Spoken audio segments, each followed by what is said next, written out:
ვერ ვდგები, საფერფარაშოში ჩემით ვერ შევდივარ, ჩემით ვერ ვჭამ, ვერ ვიბან, ვერაფერი, ცხოვრება ქვია მას. 2025 წლის 20 ივნის პაპუნა პაჭკორიას ცხოვრება რადიკალურად შეიცვალა მას შემდეგ, რაც ყულევის ტერმინალში სამსახურეობრივი მოვალეობის შესრულების დროს თბომავალმა ფეხზე გადაუარა.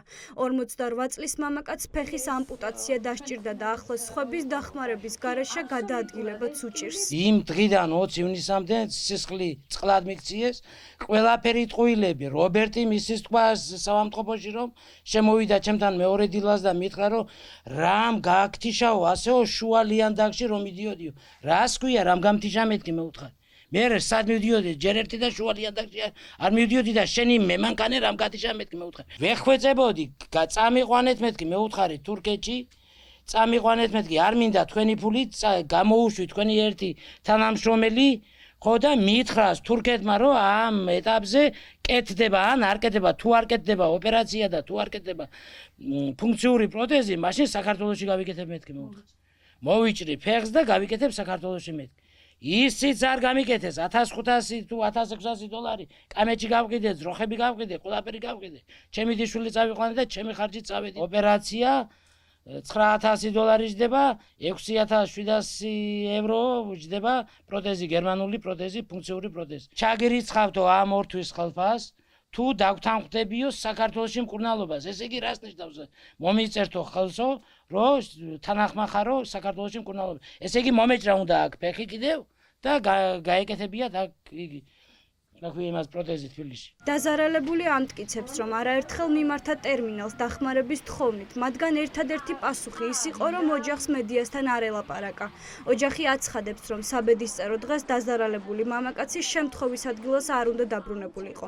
თუმცა ლიანდაგების შემკეთებლის პოზიციაზე მომუშავე დამატებით მოტივვა შეწამლის სამუშაოების ჩასატარებლად დაიბარეს. სწორედ ამ სამუშაოების შესრულების დროს გადაუარა ფეხზე მამაკაცს მატარებელმა. ოჯახი ეჭვობს, რომ შრომითი პირობები დარღვეული იყო და სწორედ ეს გახდა საზარელი შემთხვევის მიზეზი. ჩვეულებრივად ოქტომბრამდე ერიცხებოდა 1500 ლარი. ოქტომბრის თვის ხელფასის შემდეგ შეუწყდა ჩარიცხვა. მაშინ გამოგვიგზავნეს მემორანდუმი, სადაც ეწერა. უბრალოდ ამითი დაგვცინეს ჩვენ და იქ მომუშავეთ ყველა ადამიანს. სადაც ეწერა, რომ ჩვენ არ გქონდა უფლება გვესაუბრა თუნდაც ოჯახში, ინტერნეტ სივრცეში, არც ერთ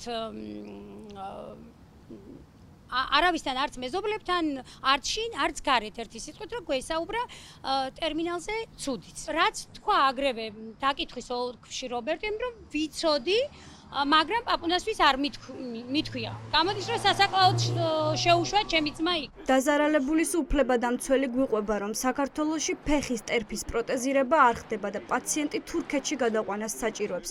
თუმცა ტერმინალი პასუხისმგებლობას თავს არიდებს და დაფინანსებაზე უარს აცხადებს.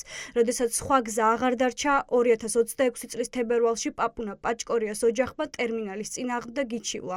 პირველი დღიდან ტერმინალი პირდებოდა ოჯახს, რომ დაუფინანსებდა კუნდალობას, მათ შორის თურქეთის კლინიკაში ჩაატარეს კონფერენციები, სთხოვეს რომ თვითონ შეერჩიათ კლინიკა, თუმცა შემდეგ იცვალეს ნირი და საერთოდ უარს აცხადებდნენ ნებისმიერი სახის კუნდალობის დაფინანსებაზე. ოჯახმა ტერმინალს არ უდგინა სამედიცინო დოკუმენტაცია ქართული კლინიკების და შემდგომ თურქული კლინიკა აჯიმბადემის, რომელიცაც დასტურდებოდა, რომ არსებული ამპუტაციის ფარგალში, აი სადაც ფეხი აქვს მას გადაჭრილი, ფუნქციური პროთეზის მორგება იყო შეუძლებელი, უნდა მოხდარიყო რეამპუტაციის დონის განსაზღვრა, ანუ ადგილი, სადაც ზემოთ გადაიჭრებოდა ფეხი და შემდგომ მოერგებოდა ეს პროთეზი. განსხვავებით თურქული კლინიკისგან, რომელიც მას თავაზობდა ოპერაციას არსებული ამპუტაციის ფარგალში და შემდგომ გარკვეული რეაბილიტაციის პროცესის გავლის მერე პროტეზირებას. მას არანაირი ინსტრუქტაჟი არ ჩატარებია სამუშაოს, ამ კონკრეტული სამუშაოს ჩატარებასთან დაკავშირებით. ის იყო ლიანდაგის შემკეთებელი, არ იყო სარემოვლების შეწამლული სამუშაოები დაკავებული. ვინ არის პასუხისმგებელი ამ საზარელ შემთხვევაზე და რატომ აუკრძალეს საუბარი დაზარალებული მამაკაცის ოჯახს? ამ კითხვებზე პასუხების მისაღებად კი ტერმინალის იურისტს მივმართეთ. გარდა ამისა, კომპანიის იმეილზეც ვცადეთ დაკავშირება პასუხების მოსაპოვებლად. თუმცა არაერთი მცდელობის მიუხედავად მათგან პასუხები ვერ მივიღეთ. ოჯახი დამნაშავის დასჯას ითხოვს. ახლა გამოძიებამ უნდა დაადგინოს, ვინ არის მომხდარზე პასუხისმგებელი.